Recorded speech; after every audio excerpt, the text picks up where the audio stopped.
I had promised to make a video the day after I started my 3-day water fast. So I just have to come up here to make whoever watches this aware that I am fine. I survived it. Oh gosh. So after I did the fast, I actually got sick. So I reckon I had the virus in my system. I was in the UK and yeah, I probably shouldn't have done the water fast, but hey, I was taken down with the cold, flu, whatever it was. Then busy with family, and then busy with traveling, and then moving. Hence why there's almost a I think 2 week space between my last video and this one. And seeing as I have to wait much longer for my bus, about 25 minutes, I figured, hey, it's been a while since you've done a random walkie-talkie video. So I thought, let me just record something. So let me just swap hands. It's absolutely freezing today. Um, I, I guess I want to give you a quick assessment of how I did on the 3-day fast. I I did I did the full 72 hours, and to be honest, I struggled at the 60-hour mark, which to be honest is something. It's an achievement. But by the 60-hour mark, I started to feel a bit kind of nauseous, a bit woozy, just a little bit, and that was around bedtime. So what Mindy Peltz suggests, if you're not feeling 100% during the water fast, is to take like a fasting snack. So I just took a um, teaspoon of nut butter. So you can either have olives or avocado. Anyway, so in terms of like how I felt after the fast, I didn't get to feel the full benefits because, as I said, the next day I was ill with this flu cold thing. But I throughout the fast, I just really was in tune much more with my body. So my kind of goal for doing the fast was to give my body a reset. As I said in the first video, it's fantastic for like microbial detoxing at a cellular level, and it helps with just cell rejuvenation and getting rid of any visceral fat. So I'm what's called skinny fat, and I have seen a difference. I have seen a difference in my body, so that's a plus. Because of how it ended, I immediately got ill, and because I didn't feel like I had prepared as well to go into the fast, I intend to, instead of doing it twice a year, I'm going to do it every 4 months. So the next time I'll do this kind of body reset will be in May. All right, so I will be more prepared and hopefully not get a cold or a flu straight after. But it was good because I think since doing the fast, I feel more in tune with my body.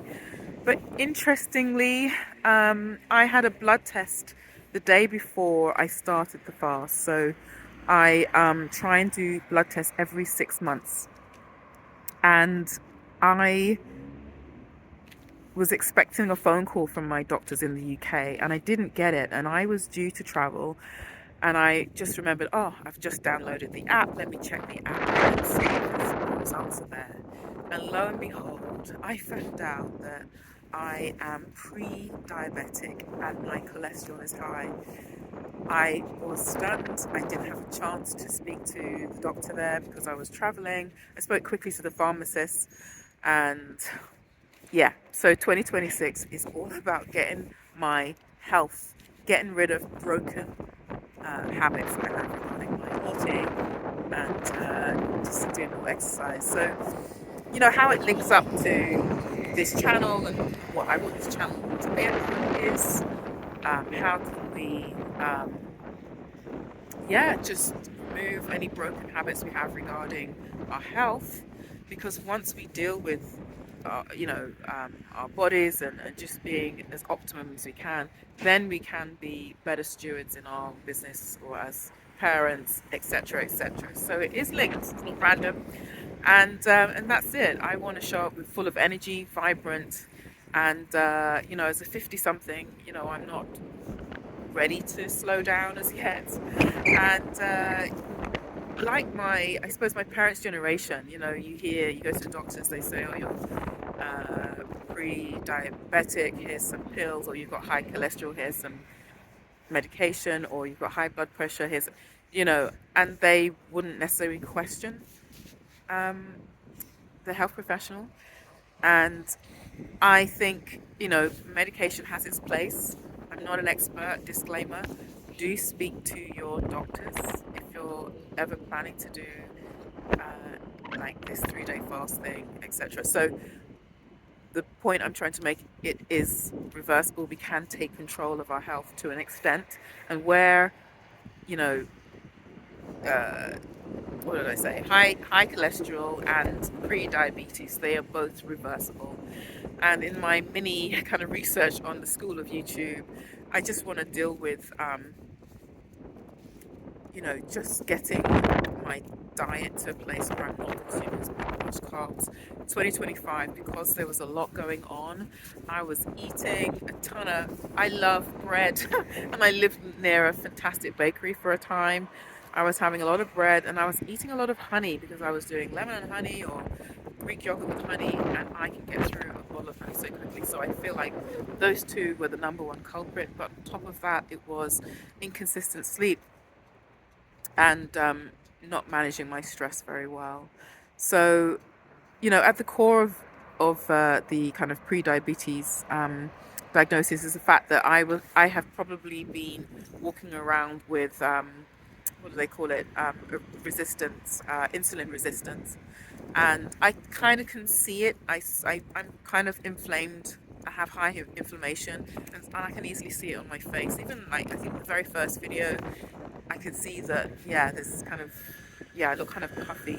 Somebody else might say it's fine, but I kind of know myself. So again, since doing the 3-day fast, I feel like, yeah, there's just been a change, a shift, um, just in that short window. And I think doing it has, yeah, just made me like honor my body a lot more in terms of what am I putting inside, and recognizing the symptoms and paying attention to things, and really, yeah, I just want 2026 to be a year when I am eating more healthily than ever. So I'm kind of doing a kind of keto, a kind of vegan, a mixture of everything, but definitely at the moment I've had no sugar for about 10 days, no, no bread, no treats. And so for 3 months, I'm going to be quite strict with that. And I know when I've done that before, my blood pressure will go down, and I'm interested to see where my blood sugar levels are. So there's a friend of mine who's going to give me one of those continual glucose monitors. She's got a spare one, and that would be great because I can link up the app to my phone and just see how on a daily basis, how the food is affecting my blood sugar and how often my blood sugar spikes. So that's quite handy because I'm not really wanting to prick my finger daily or even twice a day. So with the kind of standard glucose monitor, so having a continuous monitor would be fantastic. Yes, so getting my health in place so that I can be better in my business, better in serving other people, better on YouTube, so I can have more clarity, more energy. Yeah, so that's it. I am happy to be back on YouTube.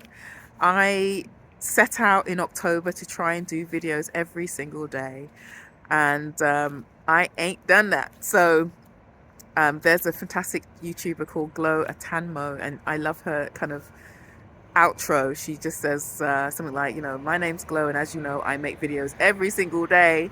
And my one is, my name's Dee, and as you can see, I am not making videos every single day, and that's fine. I think for anybody out there, if you feel like you can do it every day, great, but I've decided daily videos isn't for me. But there is something I am choosing to do daily, and I will speak about that in another video. So I shall end here. I'll take my gloves off because let me see if the phone will turn off with my gloves. Will it? No. So let me take my gloves off. And sorry, it's a bit shaky at the end. Have a good day wherever you are. All right. Bye now.